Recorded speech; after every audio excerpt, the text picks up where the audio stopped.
தொழுதும் அடியாரின் நெஞ்சினுள்ளே அம்மா உங்கள் அடியினை பணிந்து நின்றால் நீ இடருண்டோ அம்மா.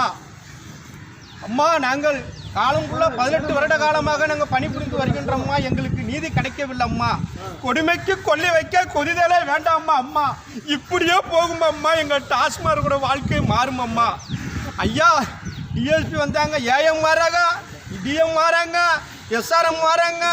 எல்லாம் வந்ததுக்கு அப்புறம் டிஎஸ்பி, ஏஎஸ்பி, போலீஸு, கலெக்டர் எல்லாம் கடைக்குள்ளே வந்துட்டாங்க ஐயா. அந்த டாஸ்மார்க்குள்ள அதுக்குள்ளே என்னையா இருக்கு அம்மா? இருட்டில் வாழ்ந்த எங்களை வெளிச்சத்துக்கு கொண்டு வராமல் விட்டுட்டீங்களா அம்மா. பணி நிரந்தரம் பண்ணுங்க அம்மா. அம்மா, காலமான கடைசியில் சர்ச்சு தேவதையும் வராங்களம்மா கடைக்குள்ள. அந்த நீதி தேவதைக்கே இடம் இல்லையம்மா. இந்த நீதி தேவதைக்கு இடம் இல்லையம்மா. அவங்க வந்து என்னம்மா பண்ண போகிறாங்க அம்மா? ஒரே ஒரு கேள்வி கேட்குறேம்மா. இந்த டாஸ்மார்க்குள்ள என்னம்மா இருக்கு? 18 வருஷமாக நாங்கள் பணிபுரிகிறோம்மா. அதை நிரந்தரமாக்குன்னா அந்த ஜட்ஜிக்கு தெரியாது ஐயா. சொல்லுங்கம்மா, நீங்கள் தாம்மா விடை கொடுக்கணும். 18 வருஷமா உங்களோட வந்து நான் புலம்புறோம்மா.